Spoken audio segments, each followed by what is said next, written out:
Lawrence Bishnoi उम्र महज 32 साल, लेकिन देश की सबसे खौफनाक गैंग का सरगना।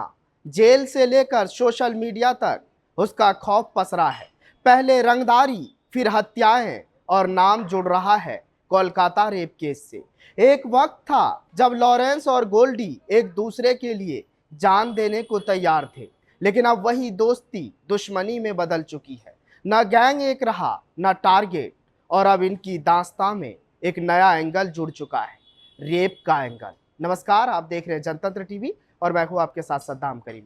ये कोई फिल्मी स्क्रिप्ट नहीं है, ये हकीकत है उस गैंग वॉर की जो अब सिर्फ गोलियों तक सीमित नहीं है, बल्कि समाज को अंदर से तोड़ रही है। और अब सवाल सिर्फ लॉरेंस की गैंग का नहीं, ना ही उसके नेटवर्क का है, उसके फॉलोवर्स और उसके आदर्श बनने के खतरे का है।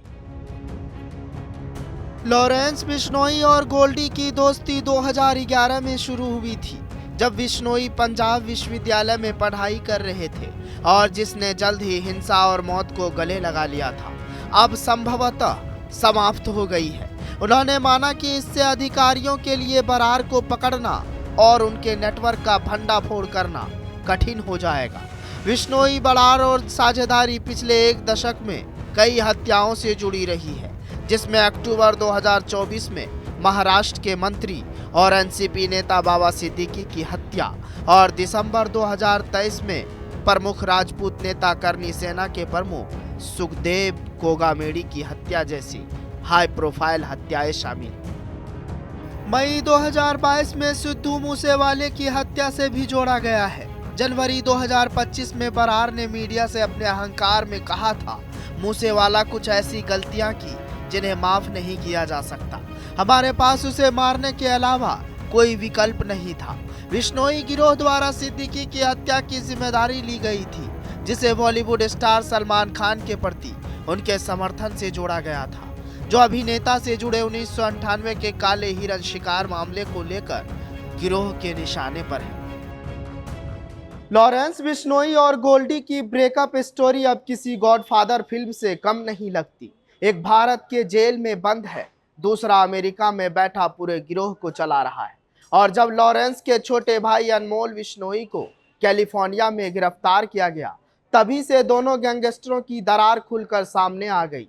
बरार 2017 से अमेरिका में है, वहीं से अपना गैंग ऑपरेट कर रहा है।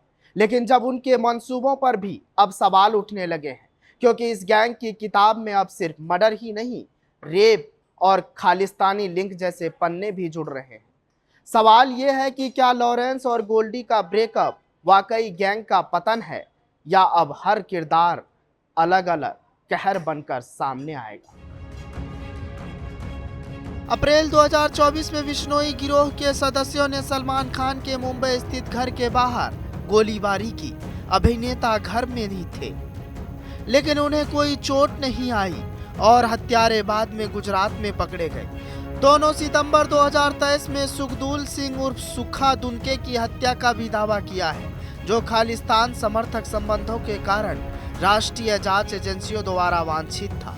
लेकिन संभवतः बिश्नोई बरार की जोड़ी सबसे बड़ी हत्या जून 2023 में कनाडा में एक अन्य खालिस्तान समर्थक हरदीप सिंह निज्जर की हत्या की थी। निज्जर एक कनाडिया नागरिक था और उसकी हत्या ने दिल्ली और ओटावा के बीच बड़े पैमाने पर कूटनीतिक विवाद को जन्म दिया था, जिसमें ओटावा ने बिना किसी सबूत के दावा किया था। इसमें भारत सरकार के एजेंट भी शामिल थे। लॉरेंस गैंग के गुर्गे का rap connection, Bishnoi Brar breakup के पीछे क्या है वजह? लॉरेंस गैंग का अब कोई साथी नहीं रहा। गैंगस्टर लॉरेंस बिश्नोई और गोल्डी बरार में दरार।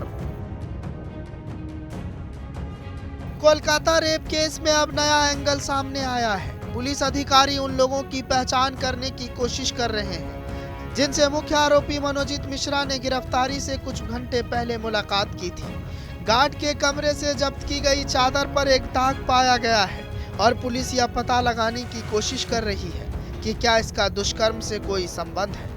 एक छात्र ने दावा किया है कि साउथ कोलकाता लॉ कॉलेज में प्रवेश का विरोध करने पर सामूहिक दुष्कर्म मामले के मुख्य आरोपी मनोजित मिश्रा ने अपने साथियों के साथ मिलकर सड़क पर लिटाकर उसकी बेधड़क पिटाई की थी। शिकायत दर्ज करने के बावजूद पुलिस ने कोई कार्रवाई नहीं की। छात्र की पिटाई का एक वीडियो भी इंटरनेट पर खूब प्रसारित हो रहा है। इसके अलावा पीड़ित छात्र ने बताया है कि मनोजित कुख्यात अपराधी लॉरेंस बिश्नोई को अपना आदर्श मानता है। लॉरेंस बिश्नोई, गोल्डी, अनमोल और अब मनोजित मिश्रा, ये कोई गैंगस्टर यूनिवर्स नहीं है। ये 21वीं सदी का वो कड़वा सच है जो हमारे समाज, सिस्टम और कानून की सीमाओं पर तमाचा मारता है। एक वक्त था जब लॉरेंस गोल्डी की जोड़ी गैंगवार में बॉस मानी जाती थी, लेकिन अब वही जोड़ी बिखर चुकी है। अब न गैंग पूरा रहा न रिश्ता, और अब सवाल यह है कि क्या लॉरेंस गैंग पूरी तरह से बेकाबू हो चुका है? क्या रेप जैसे जघन्य अपराध भी अब इनके नेटवर्क का हिस्सा है?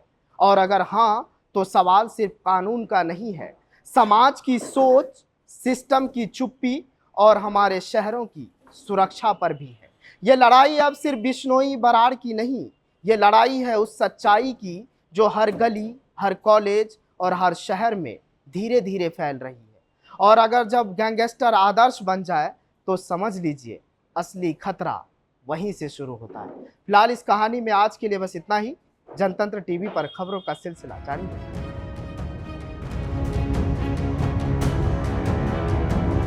ब्यूरो रिपोर्ट, जनतंत्र।